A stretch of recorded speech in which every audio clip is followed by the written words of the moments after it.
So Shabbat Shalom. Thank you to Joyce and thank you to Rabbi James for what a stunning davening, being on the bima with you. Really so wonderful. Thank you. I'm going to start off by talking about a weird thing that happens to me basically all the time. Well, a weird thing that happens anytime I approach a Jewish holiday, which is that almost always, without fail, I get an Israeli song for a different Jewish holiday in my head right as we're approaching the one that's about to come up.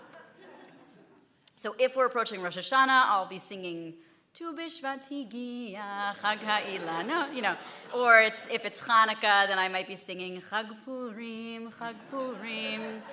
or Shavuot, and I'm singing Simcha Rabba, Aviv Higia Pesach Ba. Okay, you get it. You get that it's often off, is what I'm trying to say.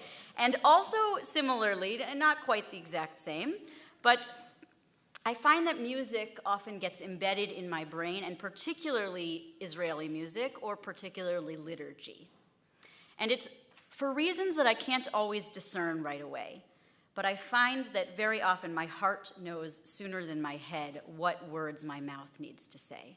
And I know that all of us have certainly experienced that around times of sorrow and distress, that music can transport us to a place beyond our own words. Music just takes us to a level where we're able to express something deep inside of us that we might not otherwise have been able to. So after October 7th, I found myself walking the streets of New York singing Avinu Shabashamayim Tzor Yisrael V'Go'ala, which is the prayer for the state of Israel. And it came from within me almost without me knowing how. Similarly, when I was in the process of discerning if I should go to rabbinical school or not, I was living in Vermont at the time, and I would walk through the woods and I would usually sing Psalm 23 or B'Shem Hashem about the angels surrounding me, which are two pieces of liturgy that I often turn to in hard or trying times. And this year, as we approach Hanukkah, I have for the first time in a while been actually singing a Hanukkah song.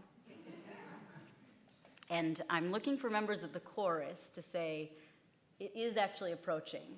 I know there's many other things in between, but Hanukkah is about a month away now.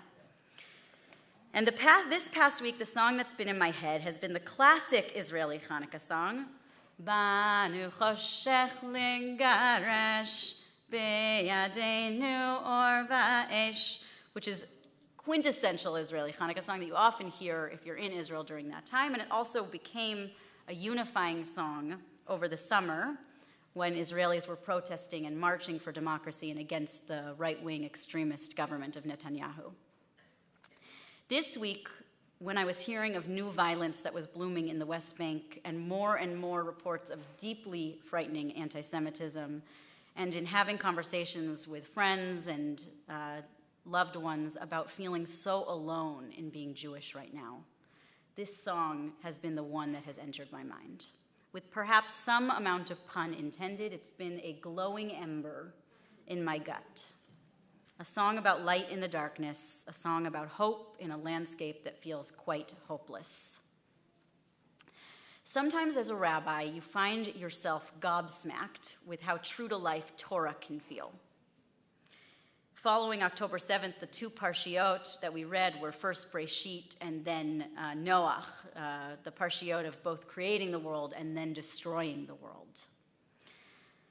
And destroying the world because of violence, and the word that was actually used in the Parsha of Noach was Hamas. And then also, we spoke in Lech Lecha last week, the word Hamas also comes up, speaking of degradation and the state of the world. This week in Vayera, we encounter Avraham arguing with God over, again, destruction. This time, God is planning to destroy the towns of Sodom and Gomorrah, or Sodom and Amorah. And Avraham is asking God, but what if I can find you 50 righteous people to save? Would you save the cities then? And God agrees. What about 45? Avraham asks. What about 40? 30? 10? And I have to admit to you that my heart caught in my chest this week when reading through this pleading. in a time when we're thinking daily of the 230 plus hostages being held by Hamas and pleading for there to be some form of negotiation, some deal reached to ensure their safety. When we're daily seeing images of total devastation in Gaza, and we know that there are good-hearted Israelis and Palestinians who want peace and who are suffering needlessly at the hands of a horrific government. It was impossible to read this argument and not think of all of their innocent lives and wishing we could ask God to please save them. How many more lives taken will be enough, God? How many more? This scene in Vayera, where Abraham argues with God, is the scene that is used when the classic question of, is Noah truly a righteous person, or is he just a righteous person in a generation of no good nicks? So he looks righteous by comparison, when that question comes up. And this is the scene that is brought to suggest that Noah wasn't really all that righteous to begin with. Because when presented with the fact that God was going to destroy the world, Noah didn't argue. He didn't try to save anyone else. He simply went to work on his ark and saved his own family. By contrast, here, when we're presented with similar information, God is surely going to destroy Sodom and Gomorrah. Abraham at least tries to negotiate, tries to prevent it. The rabbis struggle with this question a lot, comparing Noah and Abraham, trying to discern the differences between the two of them. What makes one of them set apart from the other? Noah is referred to as hitalech im Elohim. Noah walked with God. Whereas God asks Abraham to walk before him. Hitalech lefanai, before me, God asks. So what's the difference here? Of course, as always, I turn to the Midrash for further clarification. Who is Noah like? The Midrash answers, Noah is like a friend you see sinking in the mud, or more specifically, who God sees sinking in the mud, and you pull him up out of the mud and you say, walk with me. But who is Abraham like? Abraham is like a friend who sees you wandering lost in a dark alley, or more specifically, sees God wandering lost in a dark alley. And Abraham turns on the light in his home so that God will have some light on God's path. And God says, instead of just lighting the way for me through the window, why don't you come out and illuminate the path in front of me? Abraham is the friend who sees you in the darkness and has a small bit of light to share with you and lights the way for you. And I love this image because in it, Abraham's light is clearly not huge. It's just a regular living room candle, perhaps, or something, small within his home. But in this image, God has no light and is totally fumbling around in the darkness. And so in a moment like that, even a tiny bit of light feels like a miracle. Obviously, these are two not totally comparable stories. Sometimes you're the person who's sinking in the mud, totally overwhelmed and unable to get yourself out of it. And sometimes you're the person with a little bit of light to share, and you have it in you to light the path of someone else, no matter how small that light is, no matter how weak of an ember. It might be just a little bit brighter than what someone else has right now. It might help shed just a tiny bit of light so that the person you're with can at least see 2 steps in front of them.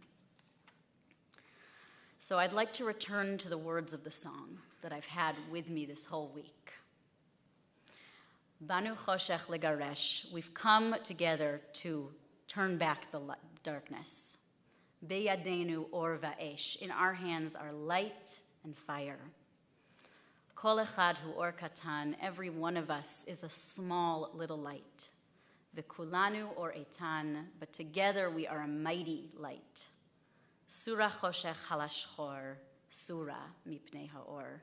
Turn back darkness, turn back in the face of this light.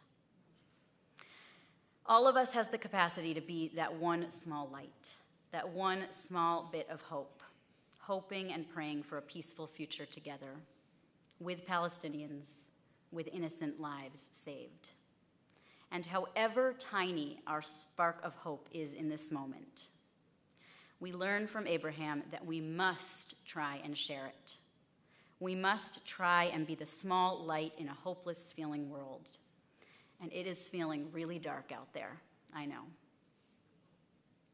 V'kulanu or etan, together we can be a mightier light and turn back the darkness. And I hope and pray that we are indeed able to do so. Shabbat shalom.